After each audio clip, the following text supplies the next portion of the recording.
चलो यहाँ पे कुछ क्वेश्चन हम लोग सॉल्व करते हैं। Find all trigonometric ratios. यहाँ पे क्वेश्चन दिया हुआ है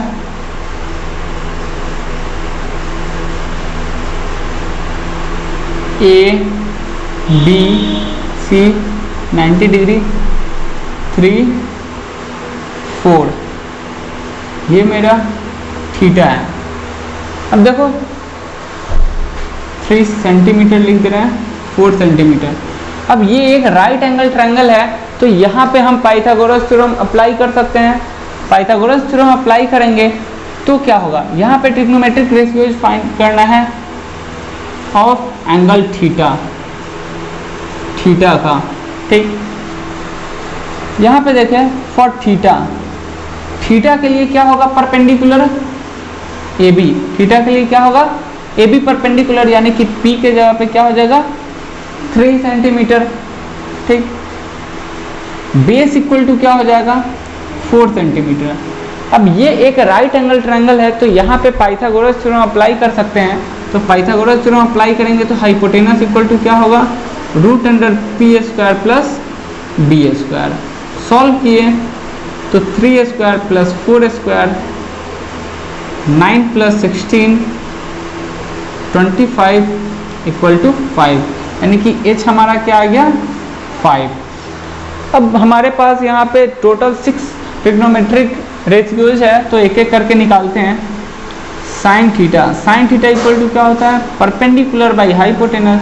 तो परपेंडिकुलर मेरे पास 3 है, हाइपोटेनस 5, तो साइन थीटा क्या हो गया 3/5। वैसे ही cos theta equal to b by hypotenuse h, तो b कितना है 4, hypotenuse 5। tan theta equal to क्या होगा, परपेंडिकुलर बाई बेस, p मेरे पास 3, बेस 4। कॉसेक थीटा यहाँ पे क्या होगा, हाइपोटेन्यूस बाई परपेंडिकुलर, तो 5/3। Sec theta equal to hypotenuse by base, तो हाइपोटेन्यूस मेरे पास 5 और बेस 4। और last cot theta equal to base by perpendicular, तो बेस मेरे पास 4 और परपेंडिकुलर 3। तो यहाँ पे कॉट थीटा ये निकल गया। ठीक, चलो अगला क्वेश्चन देख लेते हैं। यहाँ पे अगर मेरे पास कुछ ट्रिग्नोमेट्रिक रेशियोज दे दे, ठीक, for any triangle ABC, sine C equal to 1/2। Sine C equal to क्या दे 1/2, और यहाँ पे दिया हो angle B equal to 90 degree. ठीक, तो सबसे पहले हम लोग ट्रायंगल बनाएंगे। ट्रायंगल में B पे 90 डिग्री है, A यहाँ रखते हैं, C यहाँ रखते हैं। अब ये कोई एंगल C हो गया, C के लिए परपेंडिकुलर बेस और ये हाइपोटेन्यूस। ठीक, अब यहाँ पे साइन C है, सिंस हम लोग जानते हैं कि साइन थीटा क्या होता है, परपेंडिकुलर बाई हाइपोटेन्यूस होता है। ठीक, तो परपेंडिकुलर बाई हाइपोटेनस लिखेंगे, साइन की जगह पे perpendicular by hypotenuse equal to 1/2। ठीक, क्लियर है। यहाँ पे कॉमन रेशियो ले लेते हैं, लेट कॉमन रेशियो भी x। कॉमन रेशियो x ले लिए, यानी कि परपेंडिकुलर क्या हो गया 1x, यानी कि सिर्फ x लिख सकते हैं। हाइपोटेनस कितना हो गया 2x। ठीक, परपेंडिकुलर और हाइपोटेनस पता है, तो हम लोग पाइथागोरस थ्योरम अप्लाई करके बेस निकाल सकते हैं। ठीक, तो by Pythagoras theorem base equal to क्या होगा, √under hypotenuse square minus perpendicular square.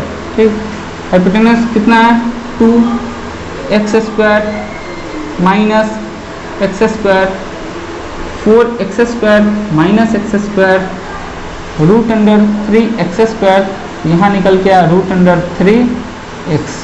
तो ये मेरे पास बेस निकल के आया।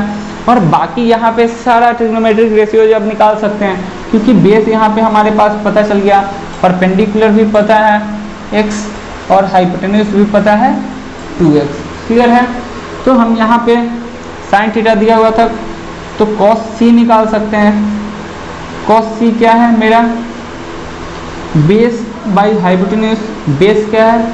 √3x by hypotenuse 2x, x cancel, direct हम लोग लिख सकते हैं 3/2। तो बाकी सारा यहाँ पे ट्रिग्नोमेट्रिक रेशियोज निकाल सकते हैं। क्लियर है? चलो अगला क्वेश्चन हम लोग यहाँ पे देखते हैं। Prove that sine square theta plus cos square theta equal to 1, ये हमको प्रूफ करना है। चलो देखते हैं। LHS लेकर left hand side sine square theta plus cos square theta. अब जानते हैं साइन थीटा क्या होता है? Perpendicular by hypotenuse. तो साइन थीटा के जगह पे क्या लिखेंगे? परपेंडिकुलर बाई हाइपोटेनस का स्क्वायर प्लस कोस थीटा के जगह पे क्या लिखेंगे? बेस बाई हाइपोटेनस का square. Since sine theta equal to perpendicular by hypotenuse and cos theta equal to base by hypotenuse. Clear?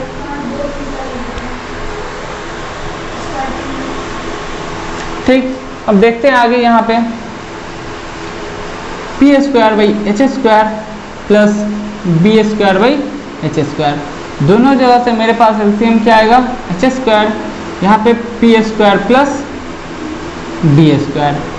अब किसी राइट एंगल ट्रायंगल में perpendicular square plus base square equal to क्या होता है?